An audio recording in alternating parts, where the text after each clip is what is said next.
Dan. I good. How about you, Jet? Oh, ready for winter? You ready for winter? I saw Mount Washington today. The thing was quite They said they had 60 inches up there. How's that? I bet they heard that at home.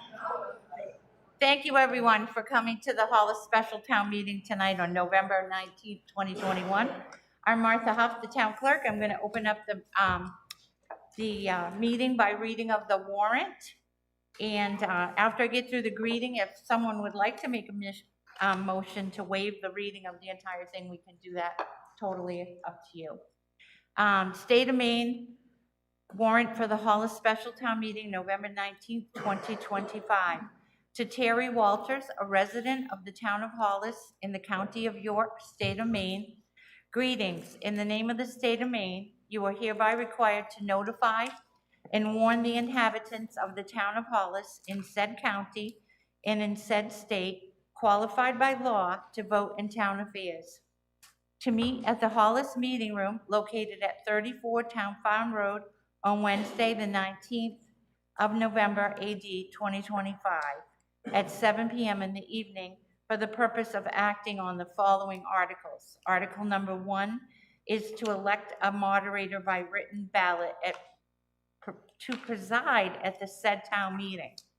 Now, when you, and I can read the other questions too, they're quick if you'd like. I just need to move it up so I can see it. Sorry.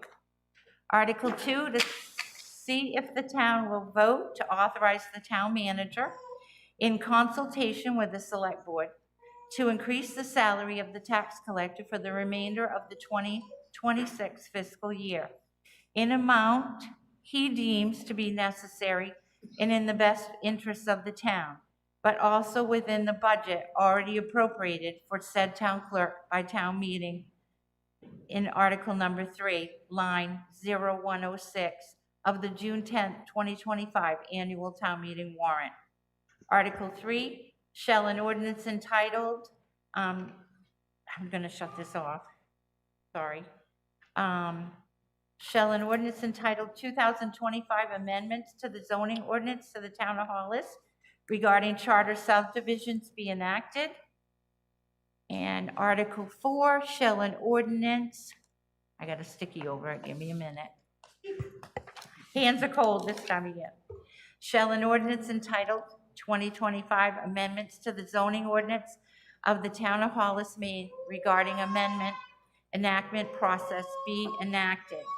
Given under our hands this 29th day of October 2025. Signed by the Hollis Select Board, Mary Hoffman, John Regala, Roger Hicks, Daniel Yerumian, and Michael Hernwa. All right, I'll learn it.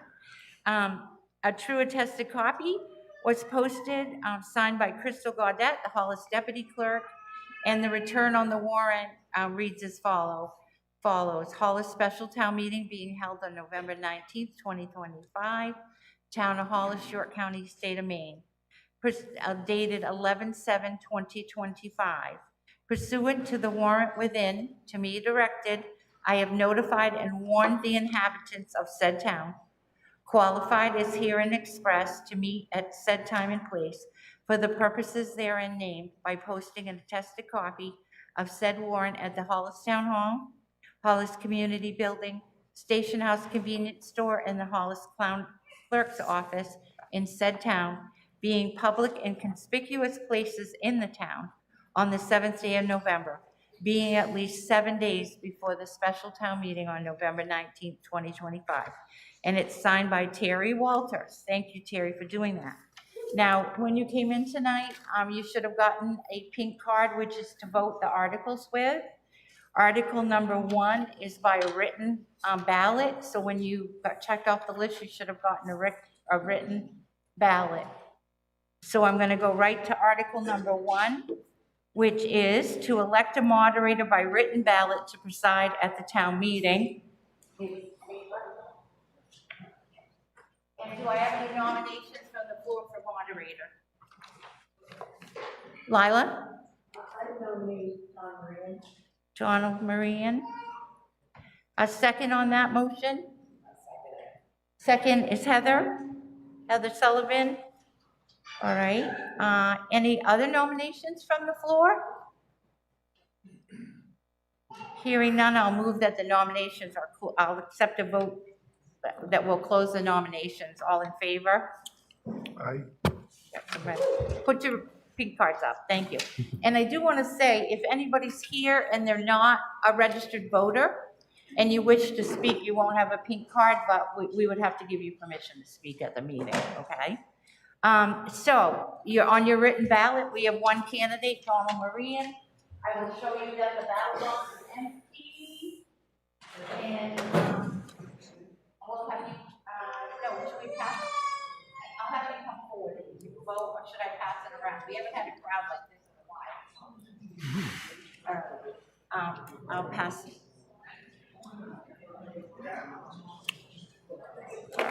So.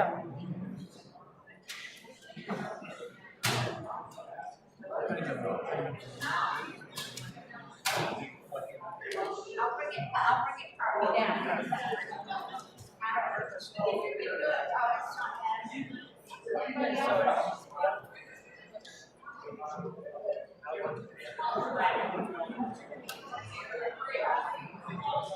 Turn out. I'll take that. I'll take ours up.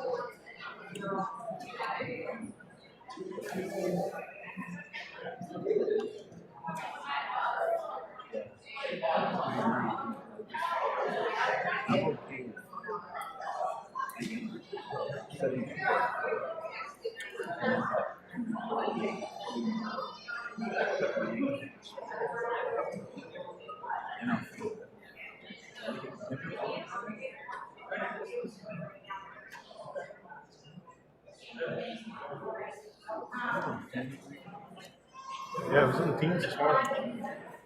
17 in my house.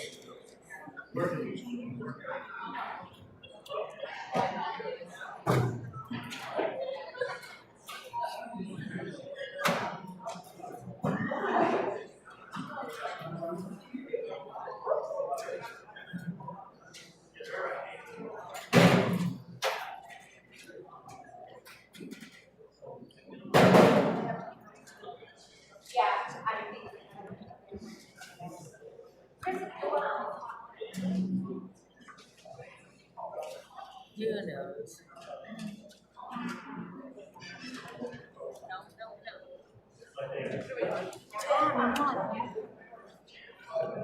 Oh, we don't have these are not going to do anything. That's a sign.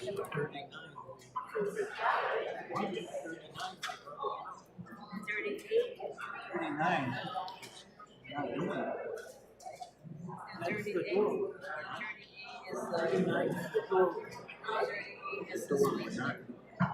While they're counting that, We keep saying, hey,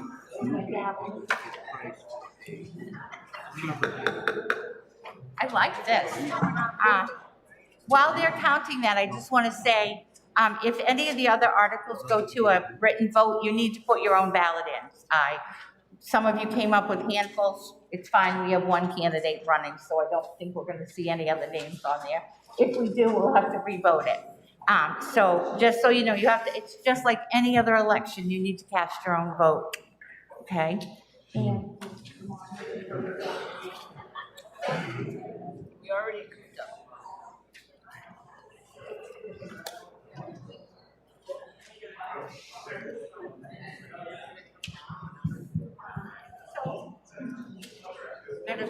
we're looking for the moderators, so. Martha, you need this? Nope. I have this and I'll get it off to me. And this is not it. Okay. It's not right here. It's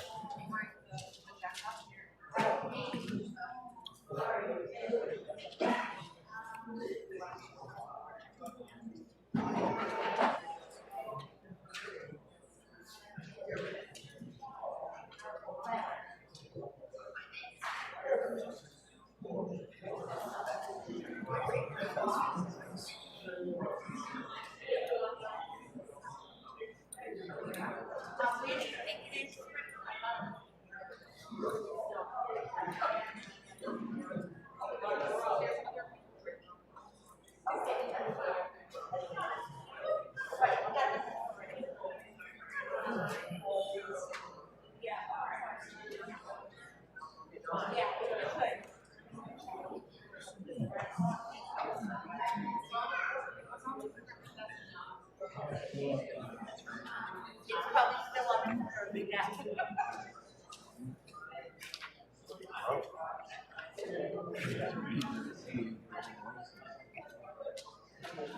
We'll be right with you. You can talk for a minute. Sorry. Yeah, when was it? We need the moderator's oath. Halloween, I took my dog for a walk for like 10 minutes out in the woods. I came back and she was like, and then last week, nothing. So I think once the whole hits, like I'm they're bad over my house as well.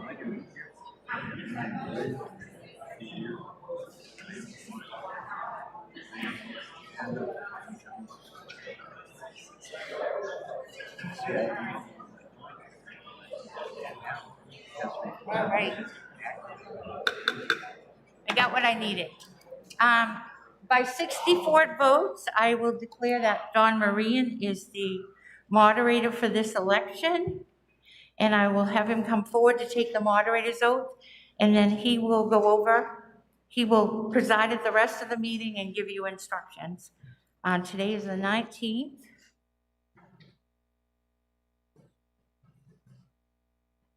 And this is moderator. Oh, I need to put my name on that.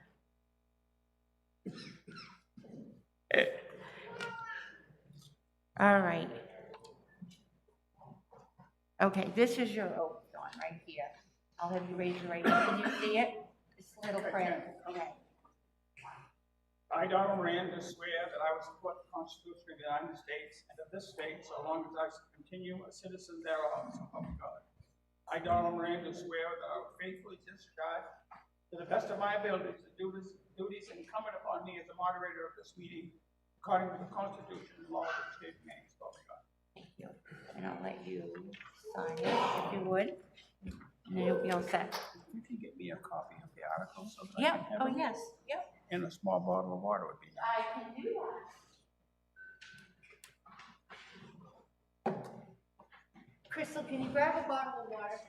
I think I should have grabbed one. Thank you. And so you're all set. And so we're right at Article number 2. And just remind everybody they do need to come to the Yep, mic. I will. We'll lay out the ground rules before they start. Hi, everyone. Thank you for your vote. Happy to be here tonight to perform my civic duties. Hopefully it will go well. That's why we're all here. And I thank you all for coming and make the effort to coming. So we'll try to abide by the statutes of the state of Maine, which are clearly laid out what a moderator does and what a moderator has for authority and what is expected of you as voters. If you have questions, if you want to testify for, if you want to testify against, or if you want to testify neither for nor against, you must come to the podium, please. Announce who you are and your address, and you must be a registered voter of Hollis. If someone other than a registered voter for Hollis wants to speak, they need to ask me, and then we need a vote of 2/3 of the voters here in order for the person who's not a registered voter to speak. I ask you please to keep it civil. We're here only to accomplish the items that are on the article for genders, and we will try not to deviate from them, yet we will provide the opportunity for everyone to have their questions answered or their testimony heard. So without further ado, we'll move right on to Article 2. And Article 2, to see if the town will vote to authorize the town manager in consultation with the select board to increase the salary of the tax collector for the remainder of 2026 fiscal year in the amount deemed necessary in the best interest of the town, but also within the budget already appropriated for the said tax collector by the town meeting in Article 3, line 106 on the June 10th, 2025 annual town meeting. Article 2, do I have a motion to approve? Motion to approve, second? Second. Yeah, second? All right, so we have a motion and we have a second. Is there discussion? Are there questions? Are there testimony? Speak louder, please. Oh, can't hear either. Eat that mic. Oh, I guess it won't go any closer. You're gonna have to speak All right. right into that. Is that better? That's better, yes. All right, so we have a motion and we have a second to accept the articles. So are there folks who have questions or testimony that they would like to present before the vote takes place? Yes, ma'am. Mr. Moderator, I would like to make a motion that we vote by secret ballot. And who was the second? Who was the second, please? You need to come up to the mic so everybody can hear, if you would, please. Okay, Faith and Diane, would you come up, make your presentations?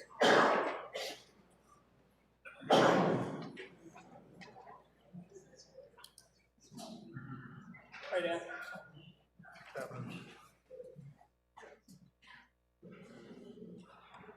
Mr. Moderator, I would like to make a motion that we vote this Article 2 by secret ballot. I second. Thank you, Diane. All right, so we have a motion and a second. So is there discussion? Yes? I'll get up to the mic. Martha Huff, All right, Hollis Town Clerk. I'd like to just give you a little background on this. Let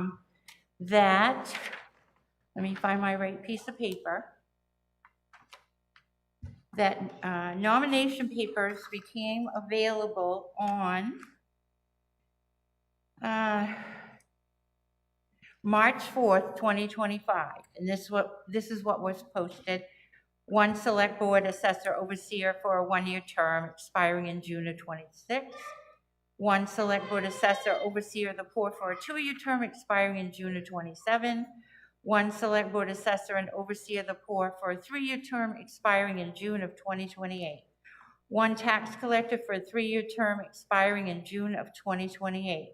The nomination paper deadline is Friday, April 11th, 2025 at 4 p.m. No faxes and emails will be accepted. So going to the tax collector position on the nomination paper log, we have, I hope it's all right if I use your name, Heather Peralt, tax collector. She took out papers on April 1st, 25 at 9:55 a.m. and she returned them on 4/4/25 at 10:30 p.m. Then I was asked by someone to look up the articles.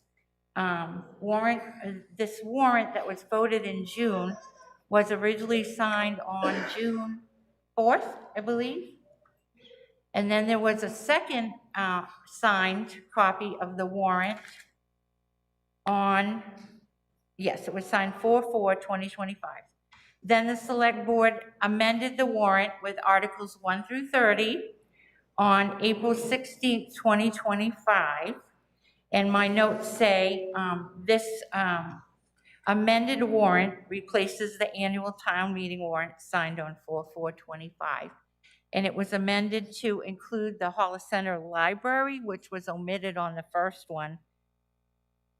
And then it says, see amended warrant on 5/7. So on May 7th, after the nomination papers had ceased and it was advertised, the select board signed a third warrant. Oops, do I have that? The third warrant date was May 7th of 2025.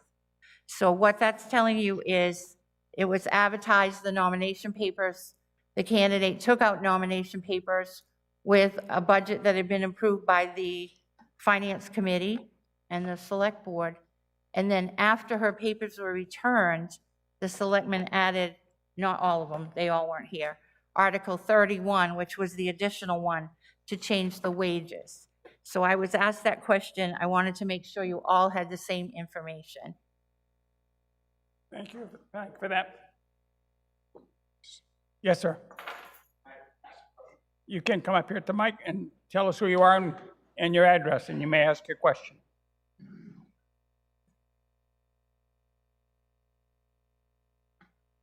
Philip Finnemore, 116 Bean Street. Can we review actually the verbiage that was voted on in the ballot that then changed the salary to the 37,000 and something? To, you know, the timeline was fantastic, but I also think the verbiage of what we voted on in June should maybe be reviewed as well, so that we can all get a scope on what we may have voted for, what we may have thought we voted for, to help further weigh this decision. All right. Mr. Moderator, I can Yes, give you ma'am. that You can do that. information. Okay. I can. Thank This is the warrant. This is the third warrant. And that was signed on, I gotta flip the pages here, May 7th. And in it, just to touch base, it's count 106, that was in originally in Article number 3. The tax collector's office was, the amount raised was $86,912. And that includes expenses and deputy and the tax collector. Article 31, which was added on May 7th, states this: to see if the town will vote to set the annual salary of the tax collector for the fiscal year beginning on July 1st, 2025, and ending on June 30th, 2026, to a sum not to exceed $37,700, reflecting an hourly wage of $25 per hour. Then it says, note, this sum is reflected as part of the total budget for the tax collector's office in Article number 3. Does that answer your question? Other questions before I call for the vote? So we'll, Faith, are you gonna, And John, this is your bottle of water. are you coming up?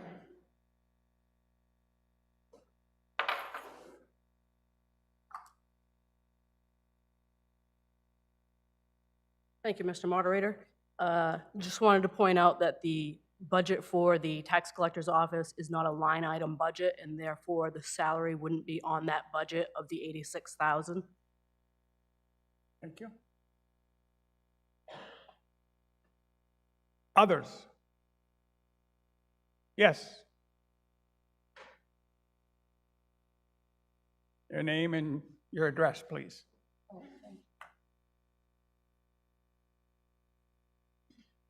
My name is Joe Ponzetti, 128 Salmon Falls Road.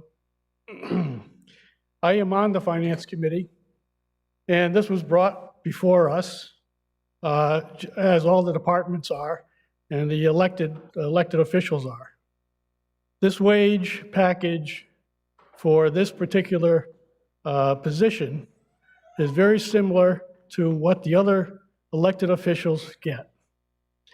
It was reviewed. It was presented that this was a fair wage. This was a wage that was competitive with the surrounding towns and what was comparable for what the tasks of a tax collector is. Now, that's what the budget was approved for, and it was roughly $49,000. And with some benefits, the total budget was about $86,000 for that department.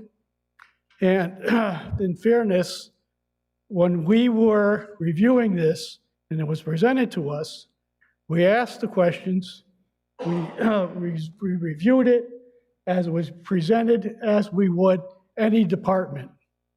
We felt at that time, in order to get a competent person, a person that we could rely on, a person that was responsible, deserved what we budgeted. And that's how we voted yes. How it ended up being a $37,000 wage, I do not know. Thank you.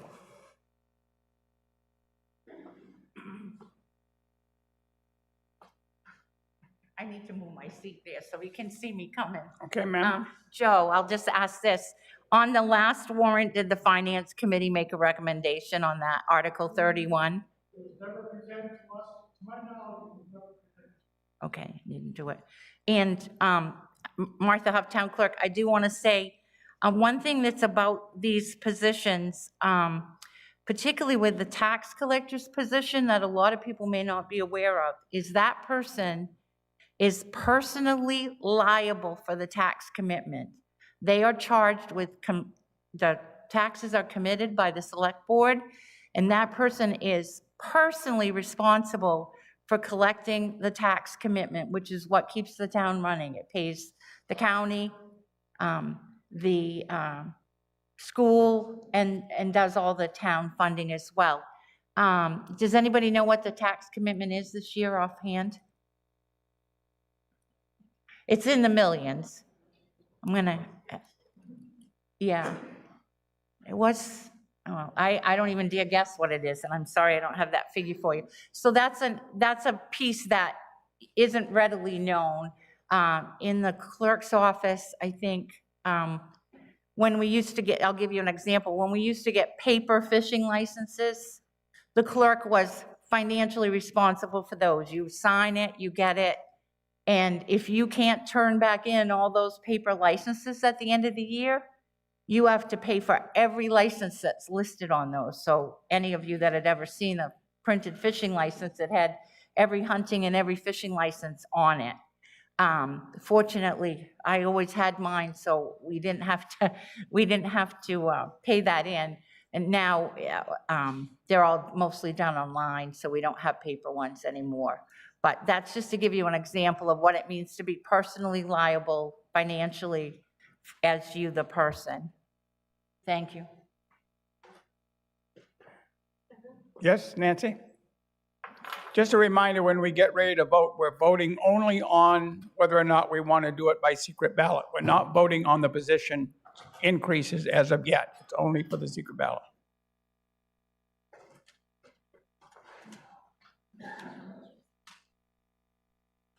Good evening. My name is Nancy Ponzetti, 128 Salmon Falls Road.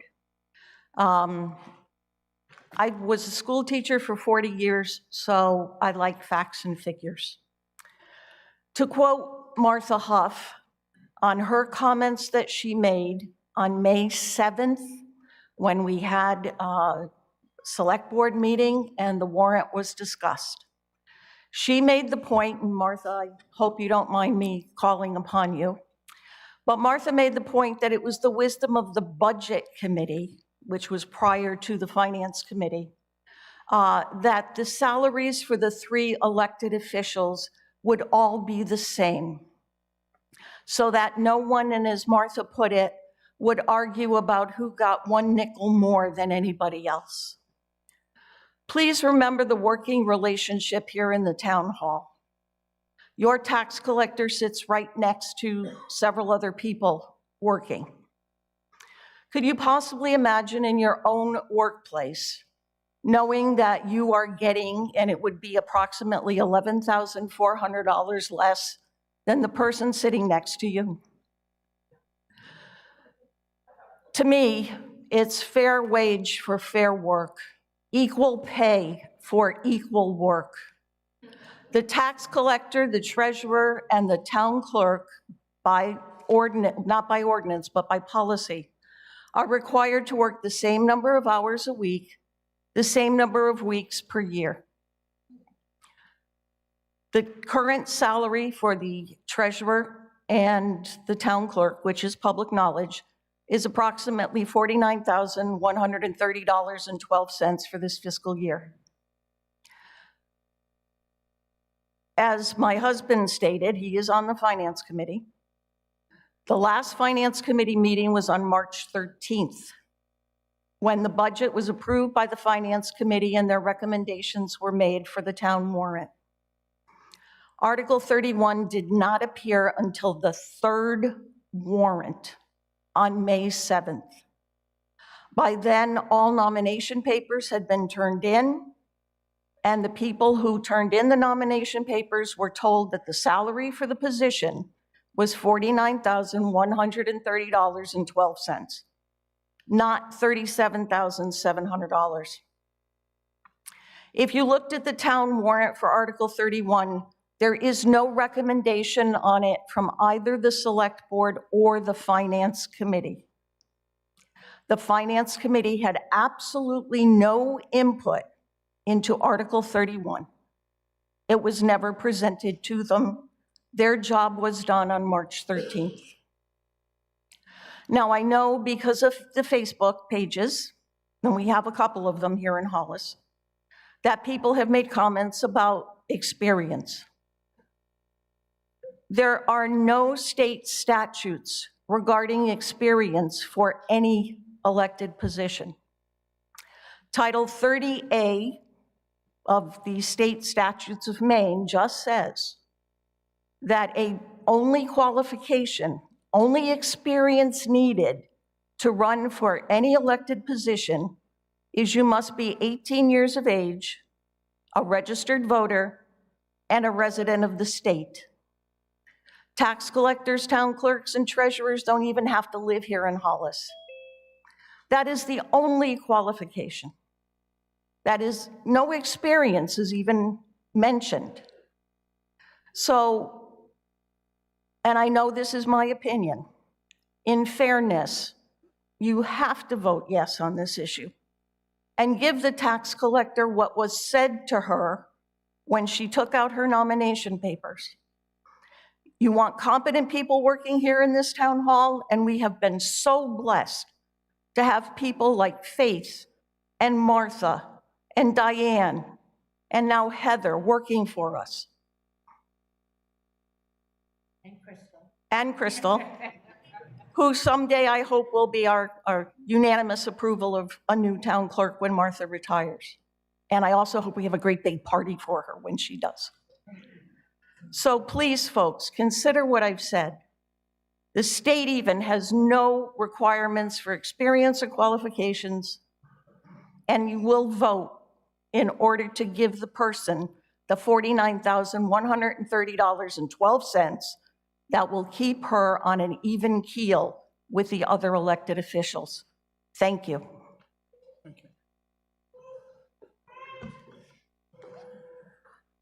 Anyone else? Dan? Dan Urumian, 398 Plains Road. First off, thanks everyone for coming out. I know it's Wednesday night and everyone's got other stuff to do, but appreciate everyone's coming out. Thanks for coming out. Before I got my seat here on the select board, I was on the finance committee, and as someone was talking, I pulled up our budgets that we were working on January 28th, and I know that the town doesn't, when the warrant goes out, you guys don't get a line budget item, but we had one to work with in finance committee, and I just wanted to confirm that the budgeted salary for the tax collector was $49,130.64. That's all I wanted to add.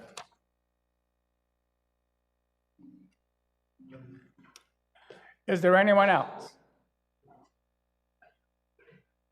Mr. Hunmar. Hi there, Mike Harnois, 148 Pleasant Hill Road. I don't have, Martha's already done a really great job of going through the timeline, but I wanted to just stick or just kind of really point out one specific part of the timeline, which is between 4/16. By the way, this is material that Martha put together for me, so I really appreciate that. So this is the source of truth. This is facts. This is data. So between the second version of the amended warrant, or the second version of the warrant that was signed on 4/16, between that date and 5/7, when the third version of the warrant was signed, a conversation was had with the select board to convince them to add this warrant or to add this article to the warrant. And as been stated before, that did not go appropriately to the Finance Committee for approval or comment. I think it's a really important thing that we point out that wasn't followed, that wasn't the procedure that should have been followed. The other thing to understand is that when you break down this amount of money into real dollars and real paycheck after taxes, what are we talking about here? $5,000? Spread that across 12 months. We're not talking about a large amount of money. We're talking about a living wage for a person, a resident of Hollis, and a town employee. And I think that should be really considered and thought about, is that I know a lot of people here are standing on principle, but this is a real person. This is a real person's livelihood, and she deserves $11,000 that she was promised, well, not promised, but that she thought she was going to get when she took out papers. Thank you.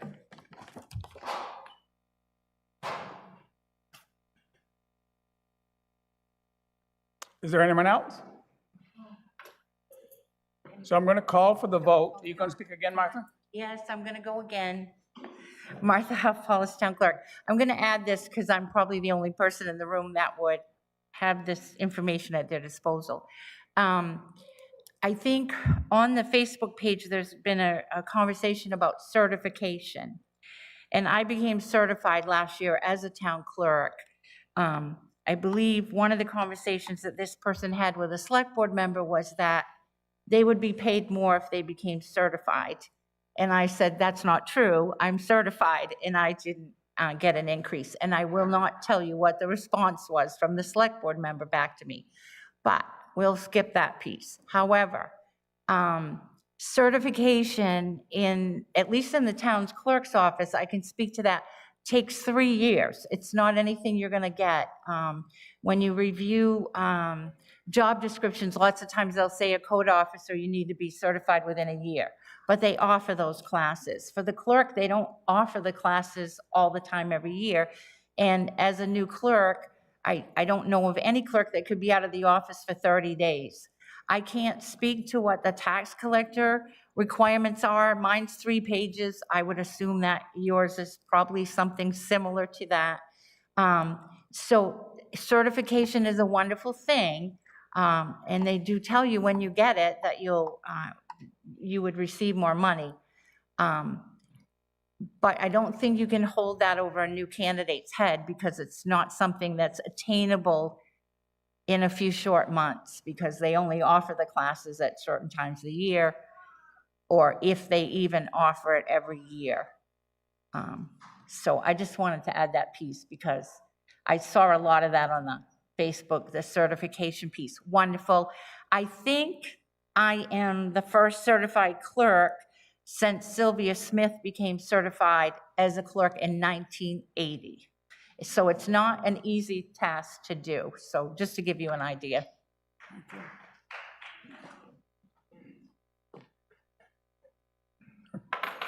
Okay, you coming up again, Faith?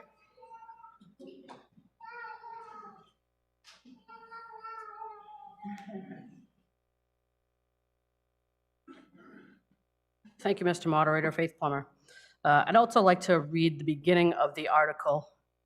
And it states, to see if the town will vote to authorize the town manager in consultation with the select board to increase the salary of the tax collector for the remainder of the 2026 fiscal year in an amount he deems to be necessary in the best interest of the town. I just question you to think about how much control you want to give the town manager and a select board who has 3 members who put Article 31 on the warrant to begin with.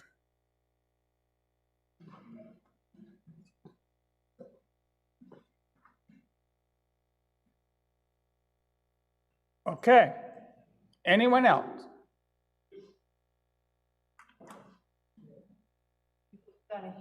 Yes, ma'am. Come up, please. Tell us who you are and where you live. Thank you.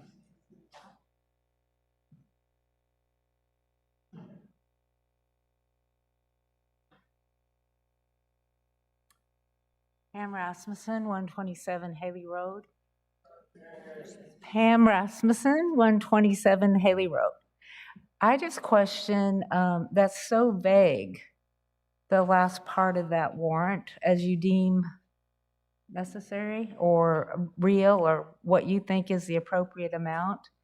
And given that with the amount of monies, when you group it all together, it almost sounds like a free write-in of what that amount appears to be deemed necessary. And I say that also coming from a background of budgets and overseeing other financial situations in the workforce, so I'm confused at why it's so vague. If anyone could anyone answer that and make it clearer? Do you have any reply from the select board or the town manager? One thing that, I'm just trying to read it again. There is a railroad at the end of it, as long as it's in the budget, right? Okay, in the amount deems to be necessary and in the best interest of the town, but also within the budget already appropriated for said tax collector by town meeting in Article 3, line 16.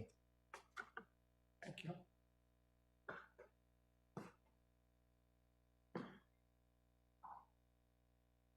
Yes, ma'am. No? This is your night.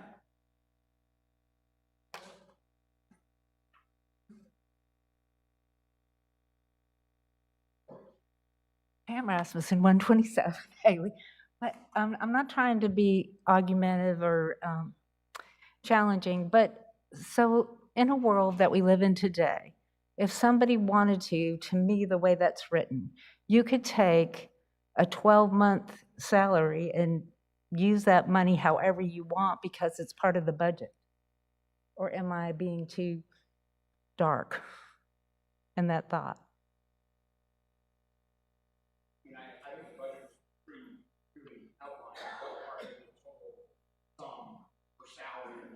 Right. So here we. Right. Right. So does that break down to annually, monthly, weekly? Does that break down to annual, monthly, weekly, or do you take the annual amount and now we're in November? Does that include back pay? Does that go forward, or how does that work?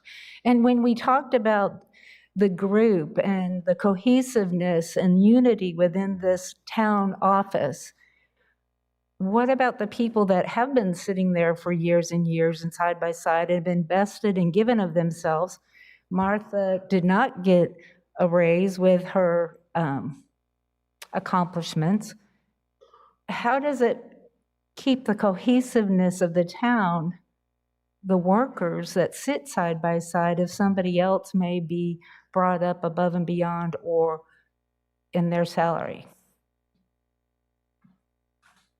Yep. Thank you. And I might be. No. I think it's good for a discussion. Phil Finnemore, 116 Bean Street. I think the thing we need to remember is that this isn't a raise. This is a vote to appropriate the amount of money this person was expecting to get paid when they took out their papers, the only one who did, by the way, to take this position. And then somehow under the cloak of darkness or secrecy or backdoor conversation, we still don't know where this article that we voted on in June came from. And again, the reason I asked earlier to see how it was actually written on the ballot that we all voted on is, did anyone in this room understand that that was a change from what was originally promised to this person? So to me, what we're voting on here is pretty plain and simple, that I'm not sure the town actually had the information they needed to make this decision accurately. I think all of us were like, oh, well, that's what the person's supposed to get paid, so maybe we should vote for that. An argument could be made that we all could have gone and looked at this timeline that's been laid out tonight and seen those numbers transparently, but the way it was written didn't give me any reason to go look at that in reflecting on this, and that was why I asked my question that I asked earlier. So I think we're probably making some of this a little more complicated than it needs to be. In my humble opinion, something was agreed upon, the finance committee agreed upon it. That amount of money within that larger budget was going to be given for that person's salary. Somehow we were asked to vote on a number that was lower without giving the context or the reasoning for that. And now this person who expected to get paid whatever, $49,000, $50,000 is all of a sudden getting paid $37,000, and nobody, including her or anyone on the finance committee, knows why. So to me, the money's there. I think the way this article is written, we are not giving anyone too much power. I think we are simply saying that someone needs to make a decision on how much money of that $86,000 or whatever is in the budget for the tax collector goes to salary, and that number in that article is outlined. So we are voting on that number. I know it sounds vague in the beginning, and only the beginning of the article was read a little earlier, but the number's defined, and it was something that was already agreed upon. This is not going to cost us more money. This is going to do the right thing for a person who was the only person who took out papers to serve our town as the role of tax collector. Martha? Mr. Moderator, thank you. I think to answer Pam's question a little bit, we don't have line item budgets other than we have a total budget. But to get a bill paid here, we have a treasurer and a select board, and the select board have to sign off on the payroll, I believe. Is that true? They have to sign off on payroll. I don't know where Diane is, but I don't know how many of you have to sign off on it, but at least, oh, just one? Okay, payroll gets signed. Then we have what we call the disbursement warrant, which is every bill that comes in. And the select board have to sign off on that, or is that 1, 3? Thank you. I was getting worried if it was 1. I was getting a little concerned. So 3 select board members. So let's say, I don't know, I bought some candy. I won't submit my candy tonight. I buy that. But let's say I did, and I want to turn that in. I have to fill out a piece of paper. I put my receipt with it. The select board has to sign off, and that gives the treasurer authority to pay the bill. And believe me, the select board and the treasurer, they keep track of those accounts so that, you know, I can't just take a trip or something or go to school every week. If I wanted to, I would run out of money in my budget. So there are some safeguards in there, some checks and balances that you wouldn't, if you had a business, you get a bill, you write the check here, it gets reviewed by the select board first before anything is expended. So I didn't know if you were all aware of that process.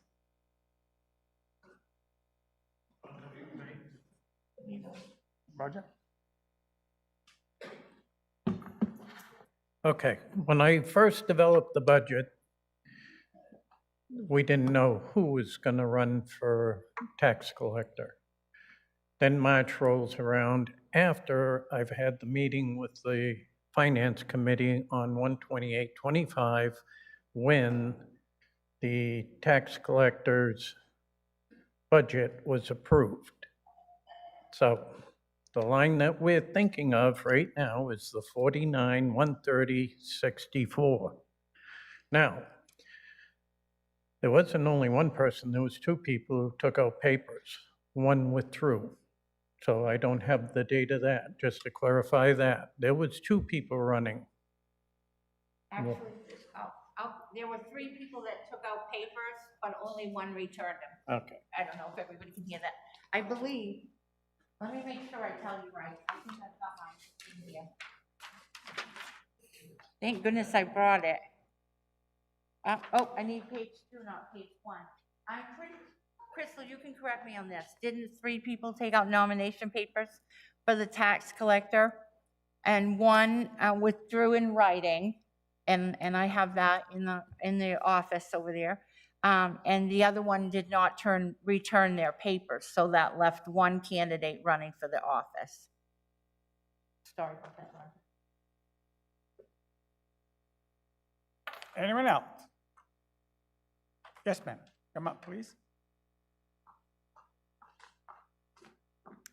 I'm Christy Duncan from 3 Harmon Way, and one of my questions is, you said that this is a contract. She took this accepting or assuming she would get a certain payment, but she hasn't. So when did she realize she wasn't getting what she was promised? I guess that is my first question, because I personally, if I was offered a position at a salary that I didn't want to take, I wouldn't accept the position or I would leave.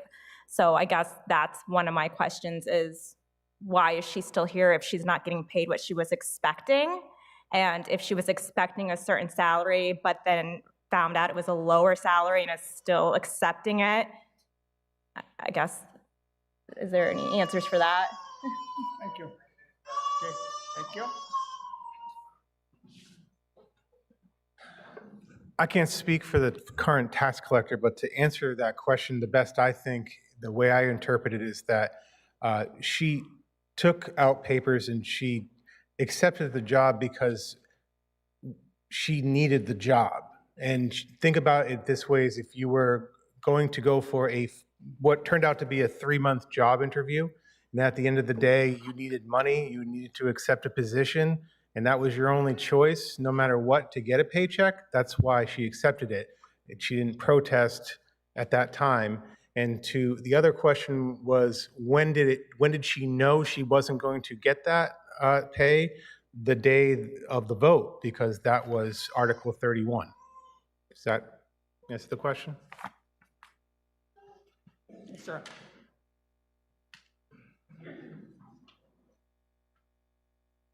Name and address, please. My name is Eric Peralt. Happen to be married to the tax collector. We believe in my family that if you volunteer for something, that you stick it out. And when you ask for people's votes, and then you get voted into that position, whatever comes about with that position is what happens. Now,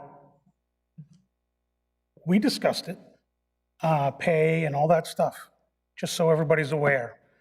And I can tell you that we had some certain answers until after she got her first paycheck. And that's when we found out that she wasn't going to get that rate. But we discussed it then, and the reality is that we're just honest people, and she got voted in. So you can't quit a job that you volunteered to do and that you have to be held responsible by all these people. She does a good job. She's going to do a good job. And we just hope that you're going to do the right thing, because this information was not given freely. And the change happened and was not clear, and I went and voted as well. I didn't vote anything on her pay, but that's why. That's why she's still doing it. Not because she's broke, because we're not. But the problem is, it is a couple $100s a week that would be nice to actually have, that we expected. So just to speak on the reason why she's doing it. She's not soft, but she committed it. And we believe that if you commit on something, you do it. I don't believe that the town did the right thing by changing it, because it wasn't talked about. And that's where I stand on it. Thank you. Thank you.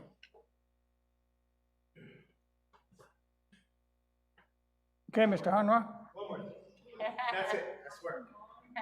You're getting as bad as me. I know. I'm so sorry. But, when I was running for select board, I made sure that I said I was going to be transparent with everything. So I would like you to I'd like to read 31, Article 31 one more time.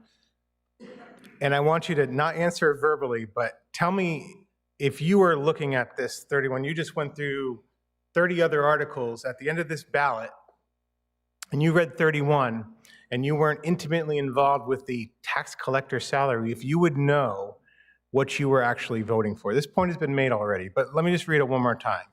Article 31, to see if the town will vote to set an annual salary of the tax collector for the fiscal year beginning on July 1st, 2025 and ending on June 30th, 2026, to a sum not to exceed $37,000, reflecting a regular pay hourly wage of $25 per hour. This sum is reflected as part of the total budget in the tax collector's office in Article 3. So if you were a voter, standard voter, and you weren't intimately involved with the business of the town, would you have known what you were voting for? Do you know you were voting for a decrease? Again, I'm not going to ask you to raise your hand, but did you know you were voting for a decrease there?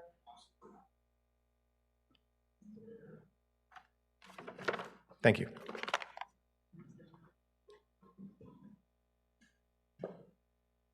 Okay, ladies and gentlemen, if it's your pleasure, now I will call for the vote. Remember, we're voting only on whether or not we're going to go by secret ballot.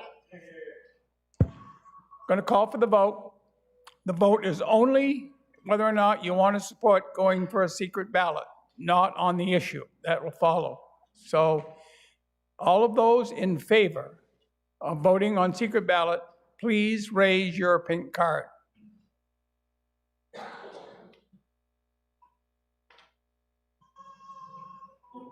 All right, so thank you. So let's see those who are opposed secret ballot. There's no question in my mind, but the ayes have it that we will be voting by secret ballot. So Martha, are you prepared? Crystal is. Crystal is. So if you have a pink card, you'll get a ballot. Oh, I'll go to the mic. I think probably they can hear me outside. You'll be given a ballot, and this is to vote on Article 2 only. It's yes or no. You'll be given one if you have a pink card. And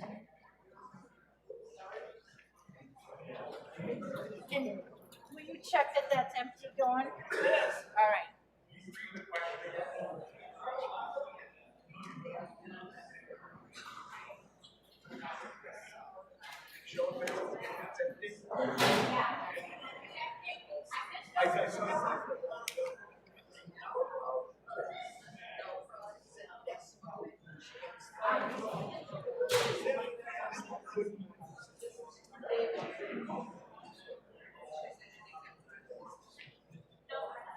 Do you have the warrant right here? All right.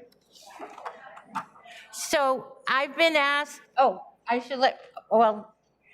just been asked to read the article again that you're actually voting on, okay? Article number 2.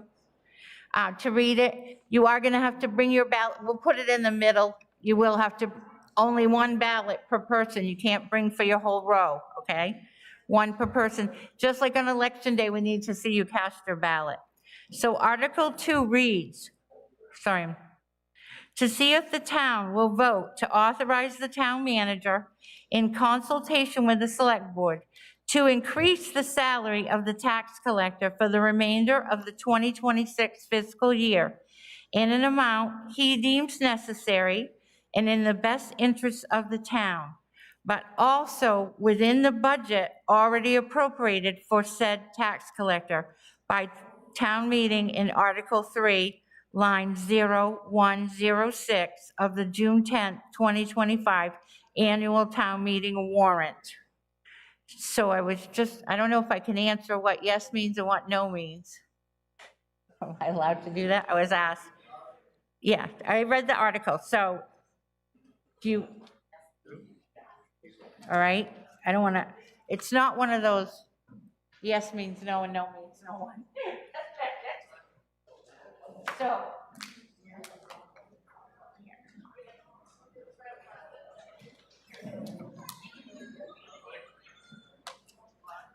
Here, you know.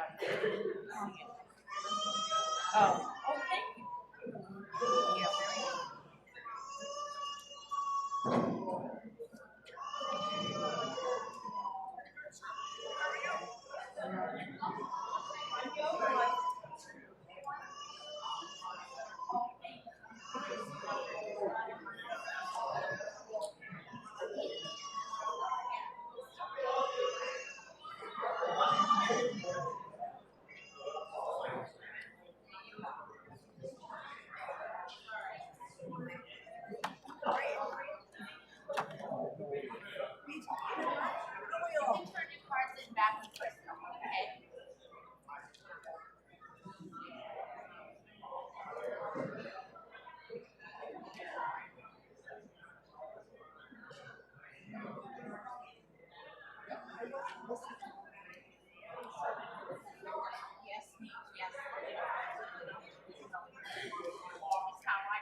Becky.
Can you just ask him? All right, you have water?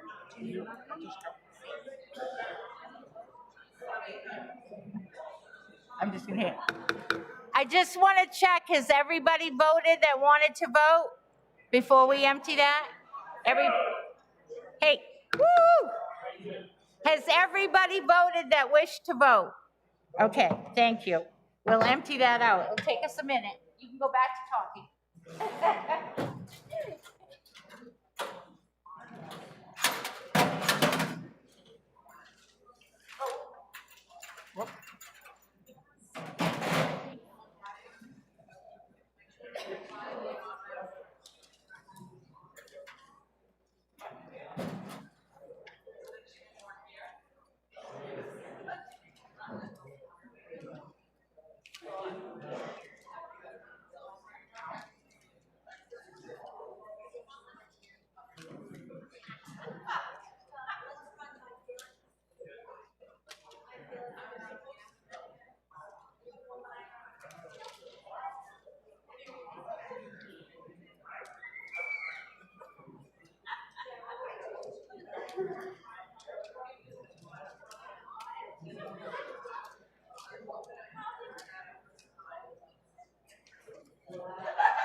Ladies and gentlemen, the tally has been counted.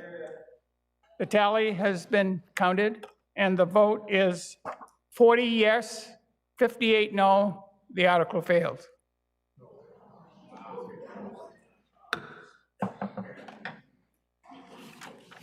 So we'll move on now to the next piece of business, which is Article 3. And the Article 3, shall an ordinance entitled 2025 Amendments to the Zoning Ordinance of the Town of Hollis, Maine regarding charter subdivisions be enacted? Do I have a motion of approval? Motion. The motion made by Mr. Gannett, and a second? Second? Okay, we have a second. Your name? Thank you. So we have a motion and a second. Now, as you discussions, questions, or comments that folks want to make before we take the vote? And the plan is to take the vote by a show of your voting card, unless someone else has other ideas. You want me to repeat it? Yes, please. Okay. This is Article 3. Shall an ordinance entitled 2025 Amendments to the Zoning Ordinance of the Town of Hollis, Maine regarding cluster subdivisions be enacted? The proposed ordinance is available for review and inspection at the town clerk's office and will be available at the town meeting. So there obviously are copies here. Someone, if you'd like to see them.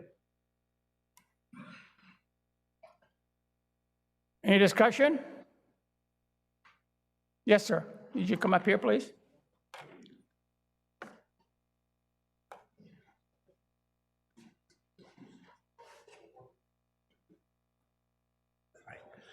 Steve Scontris, 208 Saco Road.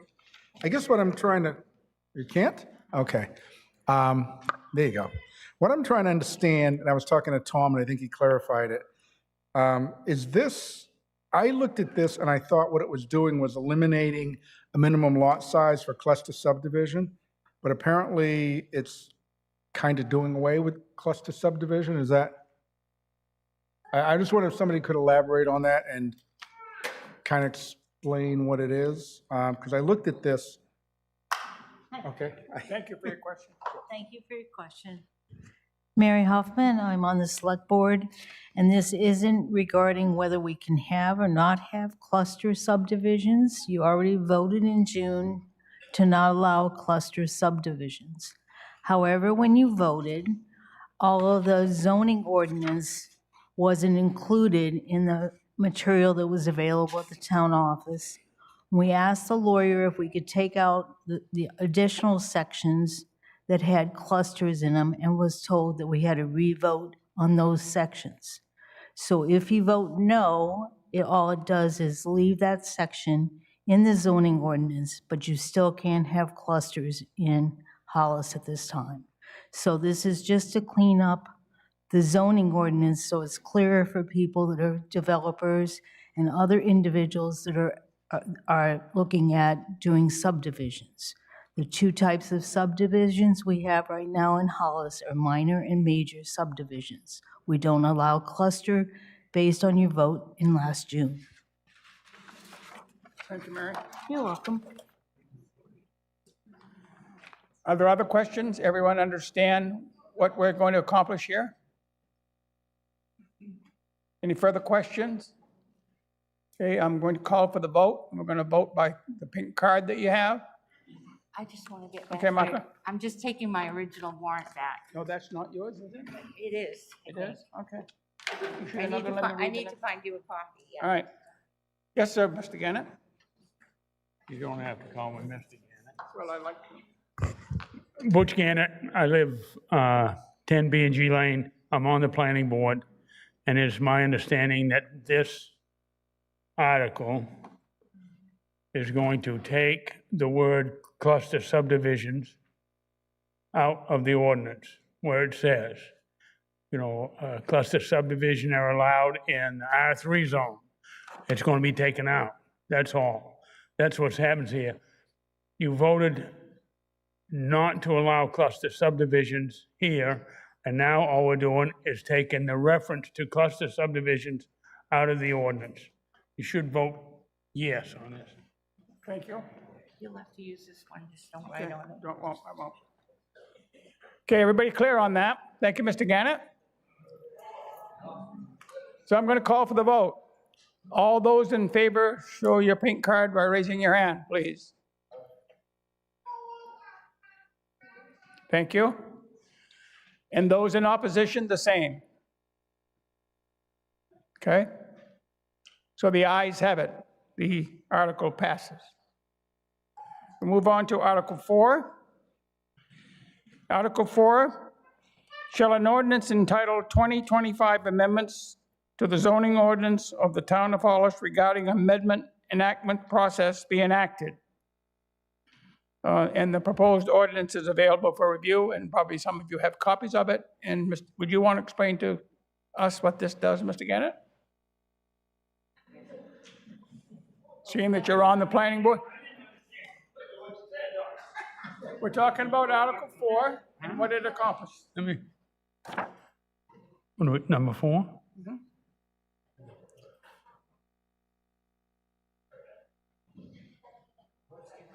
Or shall I ask Mary? I can't, I don't. Okay. Oh, I forgot. Thank goodness. Heather Sullivan, 62 Bar Mills Road. I am vice chair of the planning board, and I've been on the board. 2026 will be my 10th year. What this warrant article does is makes a few slight changes to how amendments to our ordinances are discussed within the community. The way that it was currently written, the planning board would have to have 2 public hearings right before the election, within 30 days and 60 days of the election. That doesn't give the planning board enough time to actually get public comment on proposed changes and then put them forth to the select board for the warrant article. So we took away the 30-day and a 60-day requirement, and we also reduced that down to 1 public hearing. Public hearing notice is actually tightened a little bit in this. So it has to be in plain language. It will still be in Portland Press Herald and in the 3 locations, notice of all public hearings, 3 locations. So this was really just our opportunity as a planning board to hear from the public earlier in our writing process when we then present to the select board for the warrant article. I'll stay for any questions. You're welcome. Thank you. Everyone clear on that? Any questions? So we'll take the votes the same way. Those in favor of Article 4, please raise your hand with your pink cards. Thank you. And those in opposition, the same? We have 3 on that? Yeah, 3. So the Article 4 passes. That concludes the business before us, so we will call this meeting at a close. And thank you all for coming. We appreciate your support and your efforts. Thank you. And thank you, Dawn. Welcome. Thank you very much. Thank you.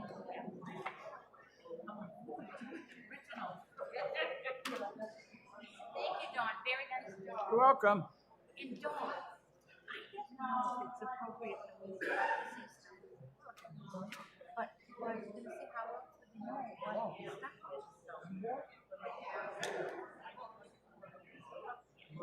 see what happened.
How many you want to leave, Roger? How many you want to leave? Okay. All right, we'll leave it done.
We'll be resuming the select board meeting.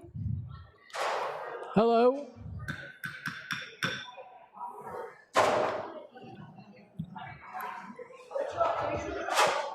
Yes. Thank you. We're resuming the select Thank board you, meeting thank shortly. you, everybody. Thank you for coming out. Closing time. Oh.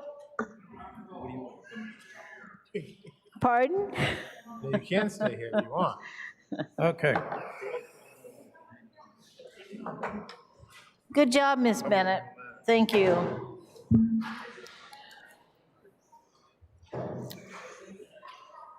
So I'm going to go ahead and call the meeting to order, and we're going to start with roll call on my left front with our town manager. I'm here, Dick Moore. Mike Arnois. Roger Hicks. Mary Hoffman. Jack Regala. Dan Urbian. So if everybody can please stand for the Pledge of Allegiance.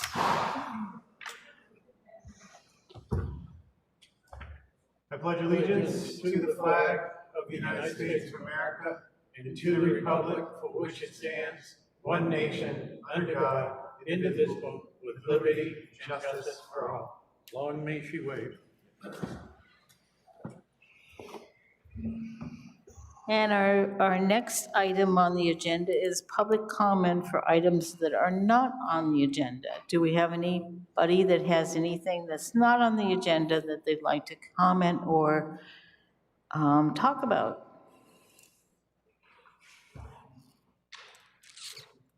Anybody? Under old business, we need the minutes for October 15th, 2025 approved. Myself, Dan Urumian, and Mike Harnwell was here, so if somebody can make a motion to approve the minutes? Make a motion to approve the minutes. Second. You can't, Dan, can you I'll second? second. Oh, I was there. And so how do you vote? Yes. Dan. Dan? Yes. And I'll vote yes.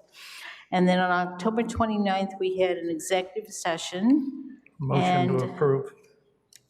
Okay, and who's got a second for the approval? Second. And is any discussion? All those in favor? Aye. Aye. So everybody approved those. I'd like to invite either Jack or Roger to give us an update on the new municipal town office.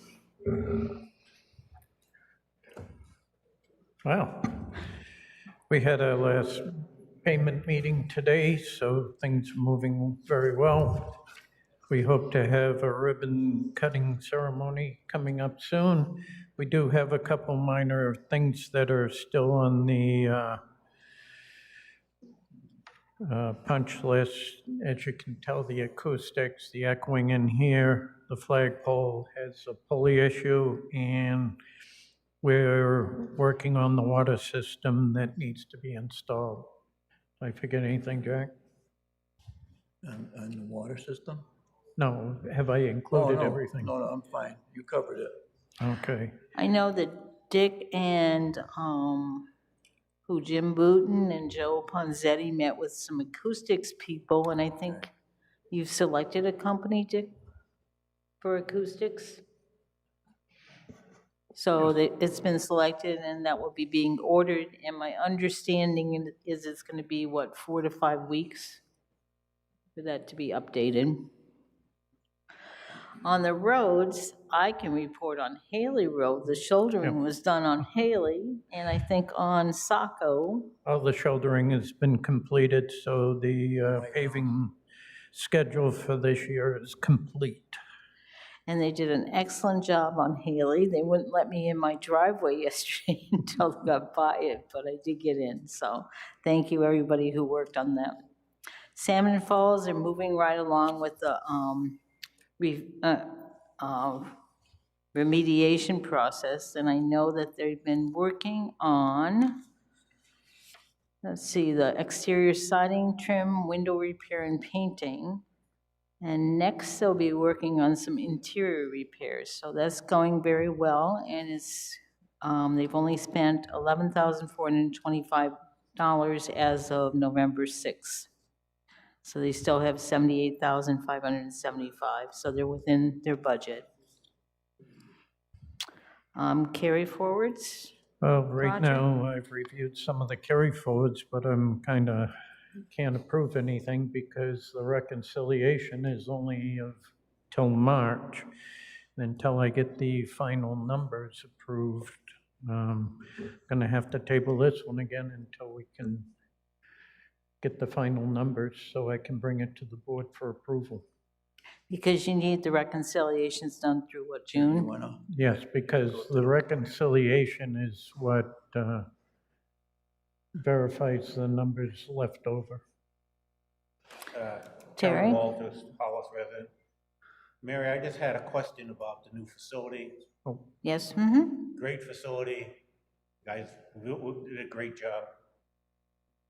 Acoustics are definitely a problem. Right. We all recognize that. Is that the town's responsibility, or is that partially the architect's responsibility where, I mean, I was on the committee to build the town hall. We hired an architect. And I would think that making the building, he knew what the building was to be used for, he knew the specifications. Thank you. We hired an architect to design the building. He designed a public building knowing full well what the building was going to be used for. And I think part of the responsibility professionally is with the architect. Just my opinion, but if I gave a professional opinion on something I did and there was problems, I would be held accountable. So just something to think about. I'm going to refer that to either Roger or Dick because I've been on vacation, as some of you know, and so I wasn't involved in a lot of those discussions. So Roger, would you like to comment? That was when Jack and I had a conversation back when the building started, and that's why you see the tiles on the ceiling. We were told it was going to take care of the problem. Oh, it didn't. So then we had another conversation. That's why we have Joe and Jim Booton. Jim used to be a sound engineer, and he come in and they did some testing this week and made some recommendations. I believe we got 3 quotes, is it, from different companies that should solve the problem. So But yeah, I would understand what think- you're talking about, Yeah, I would Terry. think that it was an and- architect's responsibility with the and- initial design. Yes, sir. And I brought that up at the meeting today, that I wasn't pleased. Because as you can hear, it's very echoey, so. Under new business, we have a liquor license renewal for Salmon Falls Country Club. Their liquor license expires on December 8th, 25. It's for Salmon Falls Country Club. We haven't in the past had public hearings at all. We've had no complaints or issues identified, so. Steve's not here, so I guess from hearing no complaints, and they renew every year, I'm gonna make a motion, we renew the license for Salmon Falls Country Club. Is it an LLC? I think so. Yes, Salmon Falls Resort and Golf Club LLC. Second it. Any discussion? Mike, how do you vote? I vote yes. Yes. Yes. We all vote yes, so that passes. Now we're looking at the town manager updates. So the town manager.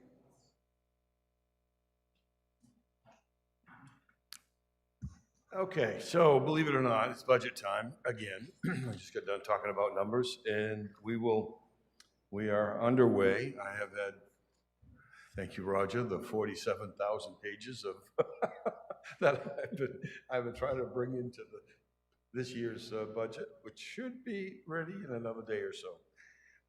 So we'll be sharing that information with the various department heads and getting the start of a rough draft of what things would look like. I've been reviewing policies, and I'm sitting at about 30 that I think need to have some changes based on some of the wording and some of the direction that the policy mandates. Nothing significant, but I've been taking a look at them.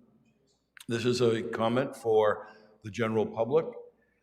I am usually pretty easygoing, but I'm getting tired of whatever scoundrel can't seem to take their trash to the right places and dumps it on the side of the road. And just so you know that every time we send somebody to pick up the trash, which is probably to keep Hollis looking nice, costs us about $250. We don't have a public works department to fall back on. We have to have that done. It's done on a contract basis. So every time you are careless and throwing your trash on the side of the road, you are spending $250 of somebody's tax dollars. And I'm personally very, very sick and tired of seeing that happen and getting the phone call that it is occurring. So please take care of your trash properly. Hollis residents as well have asked on a couple of occasions for where's the winter sand, and it is behind the town hall, down over the hill, in a square concrete creation. It's sitting there now.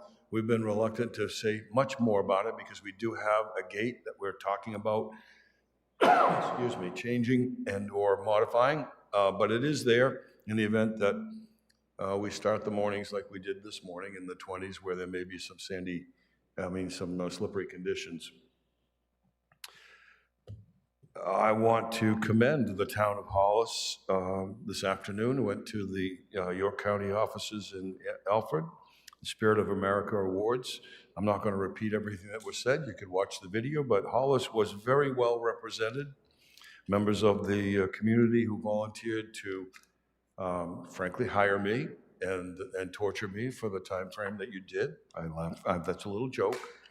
And then also recognizing the efforts of some select board members and individuals who have put their heart and soul into this community. They were appropriately recognized, and I am very, very pleased to have attended that. And I heard from a lot of other communities, and frankly, this one, Hollis was probably more focused on getting things done and serving and not looking back and making it happen. And tonight was good, bad, or indifferent what the results were. It's probably the second largest group ever to sit in this room. And that's pretty exciting. I think that was nice to see everybody here. Again, I'm not judging what the outcome may be. It is what it is. That's why we get together to do what we're doing. But I'm very pleased. It's one of the things that impressed me about Hollis when I first started chatting with folks about coming on board. And it was the fact that people can gather in a room and have a conversation and differing opinions and leave, without throwing things, without having temper tantrums, and without making a mess. Now I say that, and hopefully the trash won't pick up overnight on the side of the road. But anyway, commending the people who came here. Regardless, it was the second largest, I think, number of people, the first being the meeting on the dam decommissioning. On the dam day. I think that's all I've got. Thank I'm running you. out of words and my throat's getting dry, so. Thank you so much. I don't think we have any appointments for tonight, and I don't think we have any purchase orders, but we do have payroll and warrant totals, which Roger's going to present. Okay, warrant last week, 579,342. That's the school. Warrant this week is 162,515. And that's partially because of the non-municipal requests. We paid those out this week for the first half. Payroll last week, 38,378, and payroll this week is 37,577.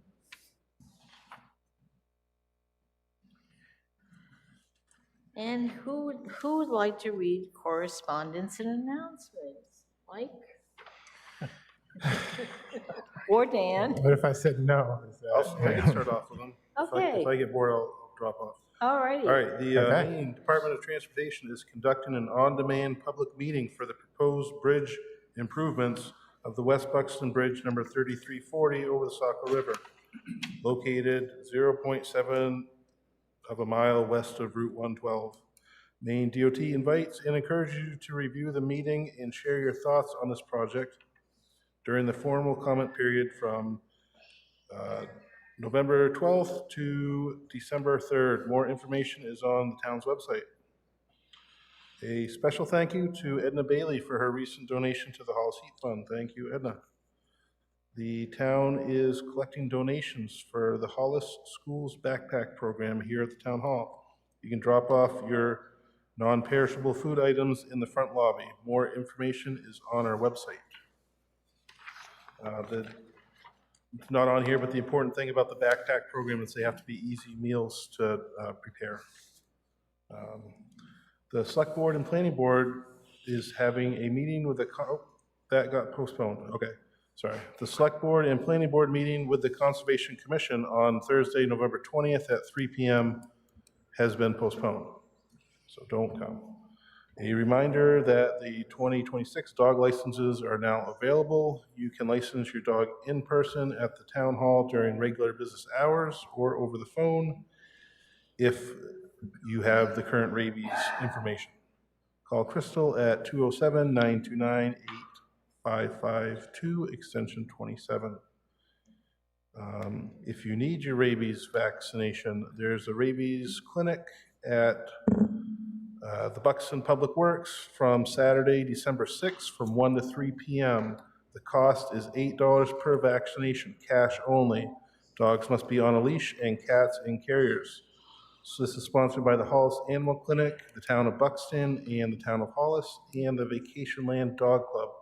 This isn't on there, but before that, that same day on Saturday, December 6th, the Hollis Honkers are doing their annual fruit baskets for senior citizens. So if anyone wants to help out on that, show up at the Lions Club at 9 a.m. on December 6th. And then after that, get your rabies shots. All town offices are going to be closed Thanksgiving week on November 27th and 28th. We will reopen on Tuesday, December 2nd, 9 a.m. Trash pickup on Thanksgiving Day is moved to Saturday, November 29th. Also, the town office will be open the day before Thanksgiving, Wednesday, November 26th, the whole day from 9 a.m. to 4 p.m. No evening office hours as on normal Wednesdays. The town is accepting applications for non-municipal budget requests until December 31st, 2025. The application is on our website, hollismaine.org, under the Select Board's page, or you can email Bennett Flinner at adminsecretary@hollismaine.org. That's it for announcements. And this may be other business, or I just wanted to thank the individuals. We have 5 members on the Bar Mills Decommissioning Committee. Dan Yerumian's one of them. Jim Booton, Rennie, I never can think of her last name. Lewis, thank you. Paul Mator and Terry Walters. And they've done an outstanding job. If anybody did read the draft study report, comments are supposed to be submitted by what, December 6th, Dan? Yep. So there are cards available. If you need any information, just let the town office. Dan, did you have anything you wanted to add?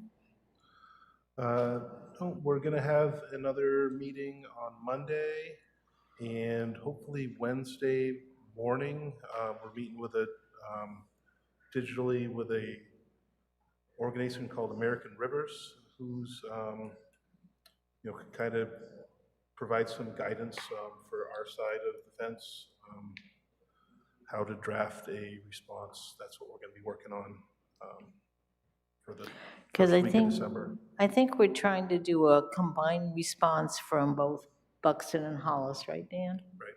So that, you know, we sort of provide a, I don't know what the word would be,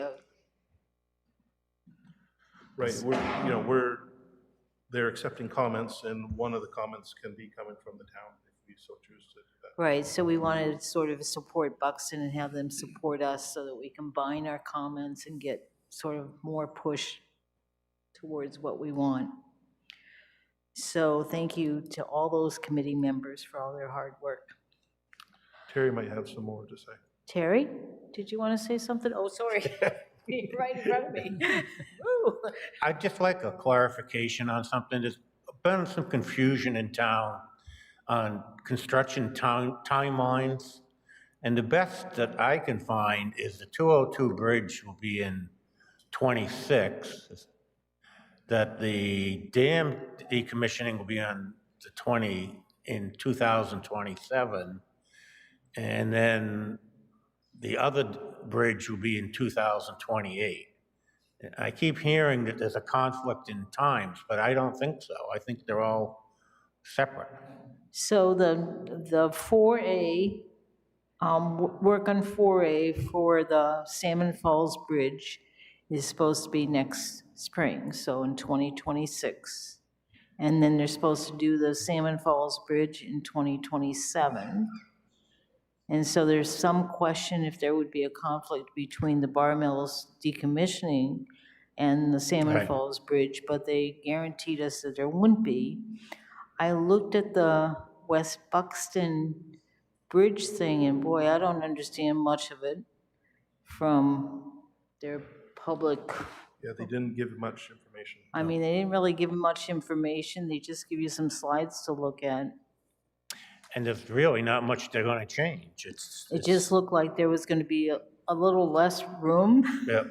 for cars to pass each other. And now I get down on, what is it, moderation, and wait for the traffic to come this way.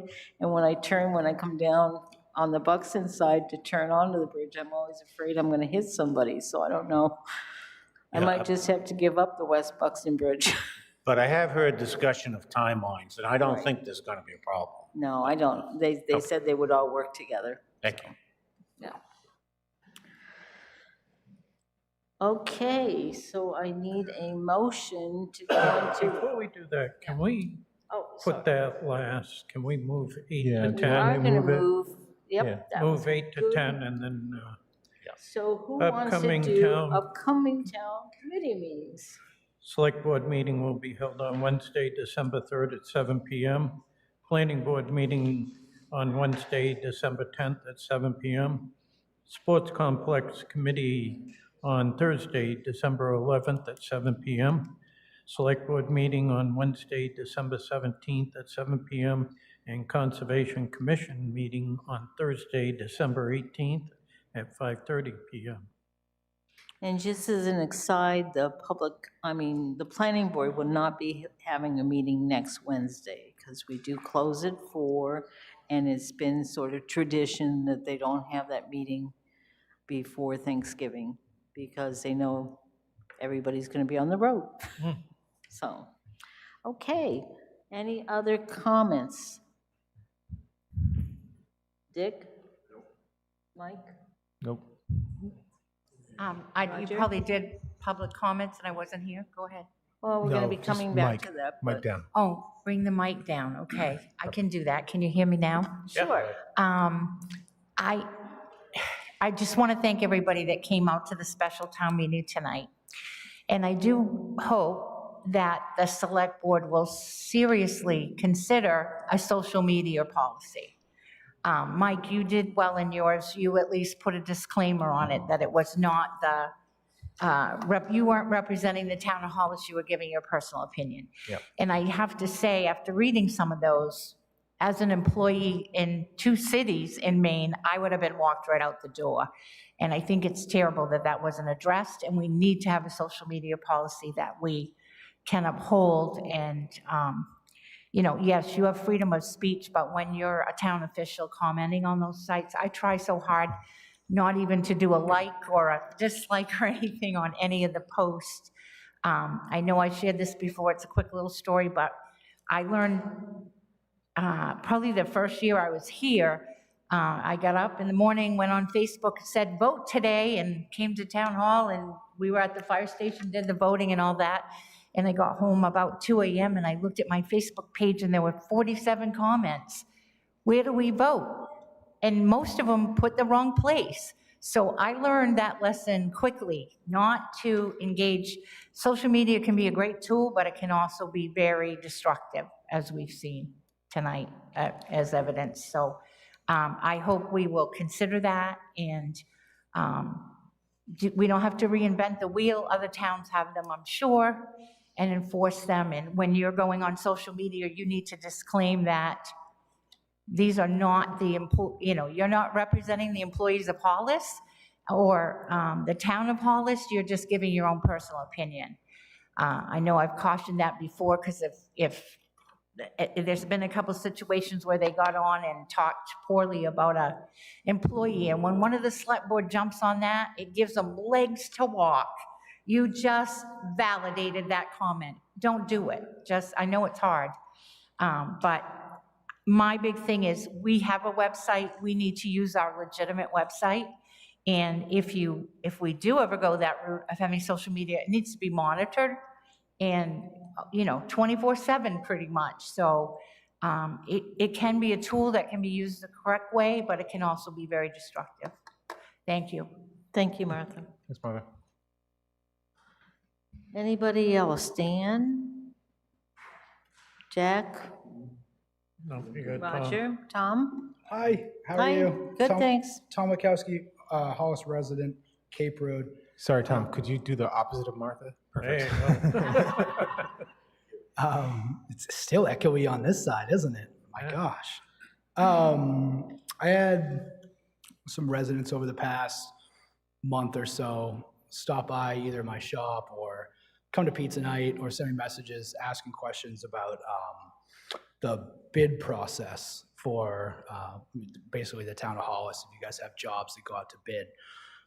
They had a couple different questions. Some of it, I'll be very honest, I wasn't familiar with. Obviously, my background is more zoning and stuff like that.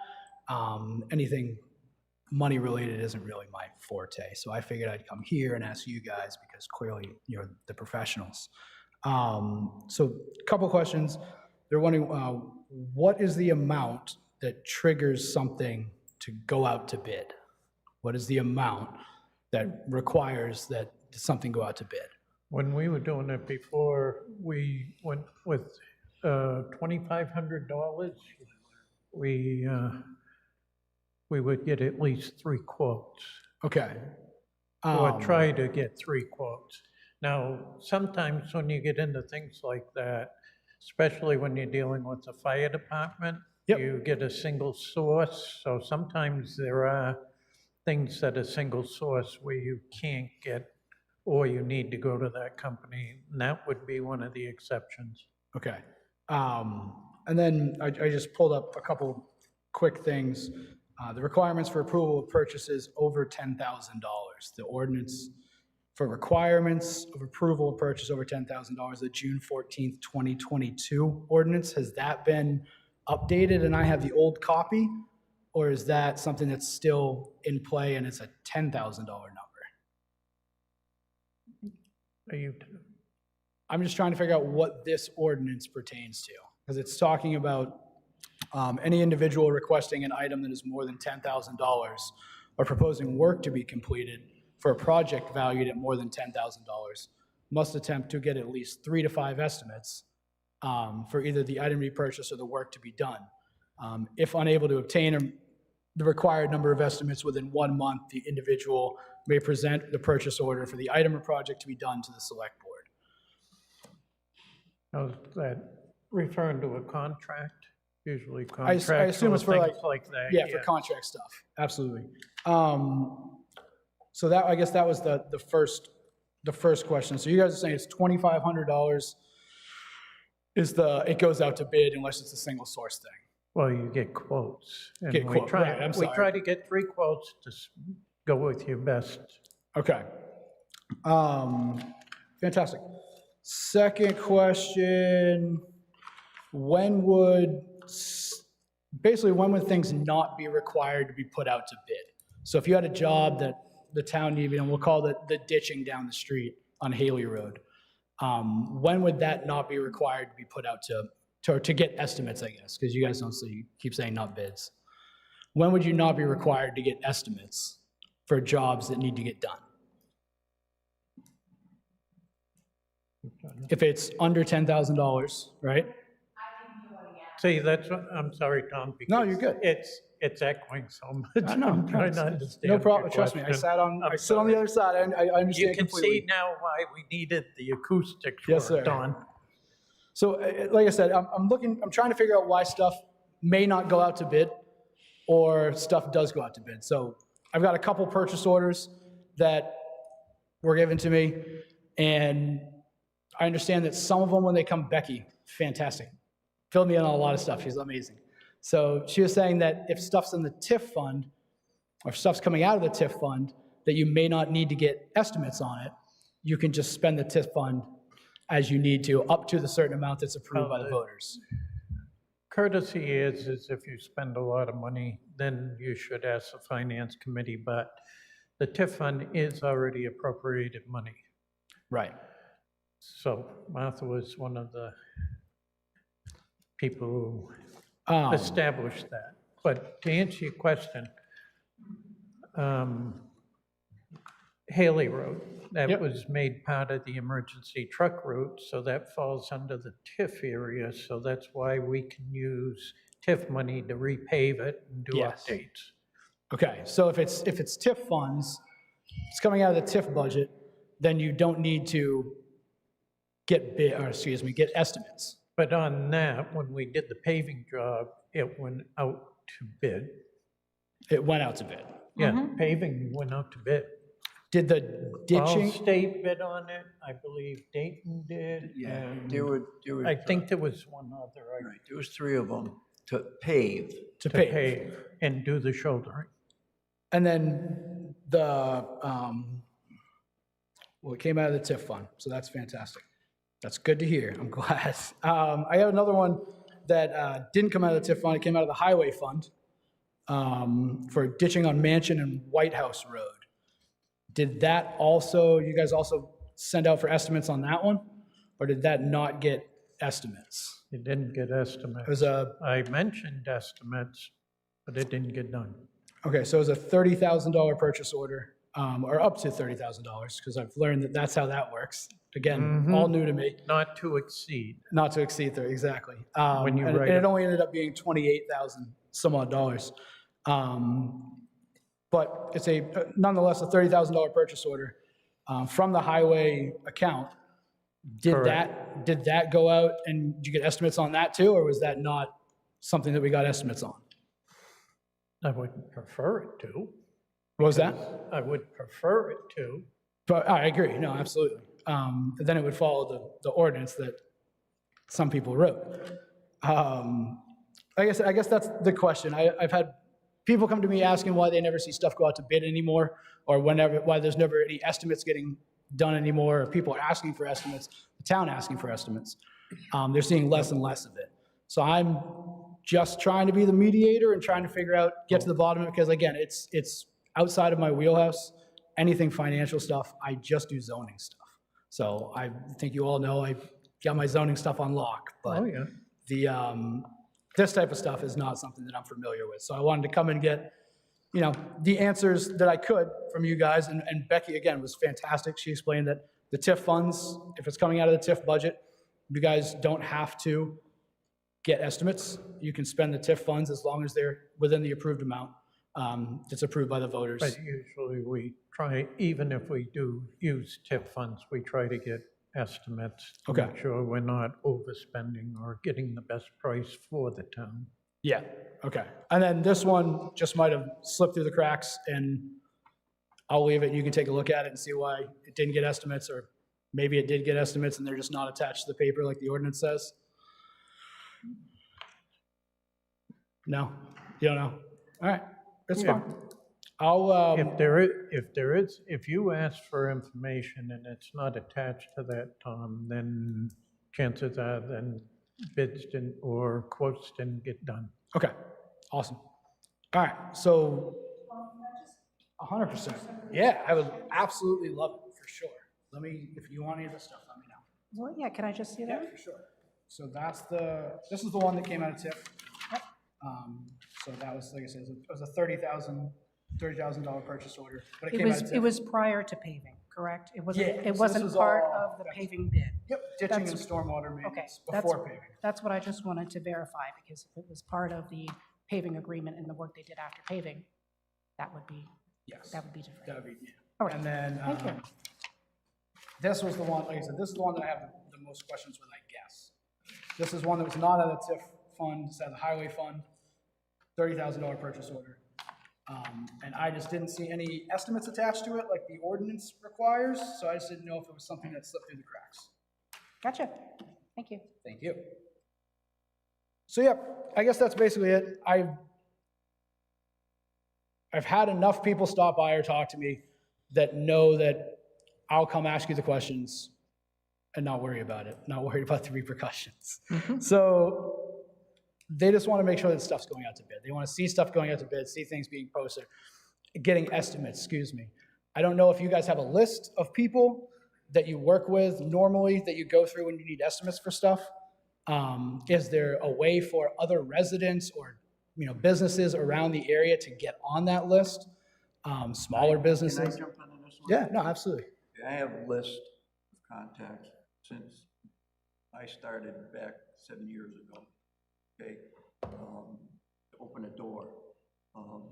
And I've actually, the word went out to invite people that in this town to have small businesses that can either construction or, carpentry or whatever, with doors and et cetera, et cetera. And I always try to open the door to that. I mean, we had a meeting one time and someone called me out on that, and I said, you can walk right across, and we were at the old building, walk right across, and I had 4 right on my desk. Yes. I was reviewing. I personally think that's a good way to go. Because you can save money. Yeah. Believe it or not. I mean, just like when we're doing doors over there, they give me 20,000. The guy comes and says, "I can do it for around 9." Here's an example. Yeah, it's fantastic. I agree. That's exactly how it should be. Like I said, I'm just making sure that at the risk of sounding like Ms. Ponzetti, everybody gets a equal opportunity. Everybody gets an equal, and not an equal outcome, but an equal opportunity to be part of the team and do work for the town. So. And then, Tom, I would have a request that you put those specific questions in writing to make sure that we answer them appropriately. So if you can give us the questions in writing, because I Yeah. had a real hard time understanding you with the echo. Yes, ma'am. So if you can Absolutely. just submit them to writing. Absolutely. You can send With us an email specifics. so we can Thanks. For sure. respond through the chair. That's great. Thank you. You I guys got are one awesome. thing, Thank you. one question for you, Yep. dude. So you were saying you feel free to ask the questions without repercussions. I just want to make sure like the public doesn't think that there are yeah, going to no, be the public thinks repercussions if they ask a question and it's not you. There's- So have you faced repercussions? You don't want to go down this rabbit hole. There's people that won't come in here and ask these questions because they're worried about either not getting another job from the town, or they work for you, or they work for a company that works for you. So those people come to me and say, hey, Tommy will go paint an X on his back. He's used to that. Okay. We can't go in there. I But think- can you ask them about that? I think that's a real shame if people really feel Yeah, that way. I agree 100%. Tom. But It's a like I said, misconception. I don't control that aspect of it. I just come in That's and ask the valid, questions. Tom, on what you're talking about, but I don't want anybody to feel that they can't come to that podium and talk to us. I agree. We are here, we serve the town of Hollis. You have questions, come and talk to us. Yeah, I agree. It's There's fantastic. 5 voices now. right? Yep. There's 5 different opinions now too, right? Yeah. So I just want to say, for the record, come talk to us. I like it. Repercussions are not going to happen. We're not going to make a decision like that, and people are not going to face repercussions. Fantastic. I Okay. appreciate you I guys. hear what you're saying, because a lot of them, I've heard stuff too, and they're not gonna jeopardize friendships. Right. That's a big one. So thank you. Yep. Thank you, guys. I appreciate you. Appreciate it, Tom. So is there anybody in the audience that would like to make a comment or have anything before we go into an executive session? Bev? No Zoom. No Zoom people? Tom, anything else? Terry, I apologize, I don't know your names. Martha, not one more Martha? thing. No. Okay. Make a motion that we enter executive session pursuant to Title I MRS 4056A to discuss a personnel matter. Second. All those in favor? Aye. Okay. We go into the small.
All right, thank you.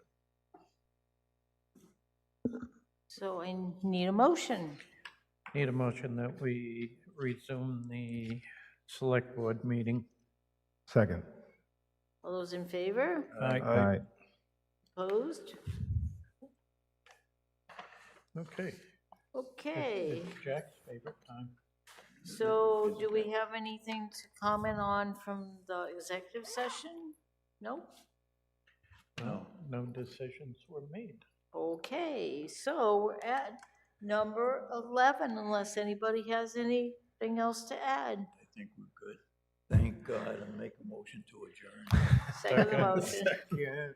4 seconds. Thank you, everybody. Thank you for attending. Aye.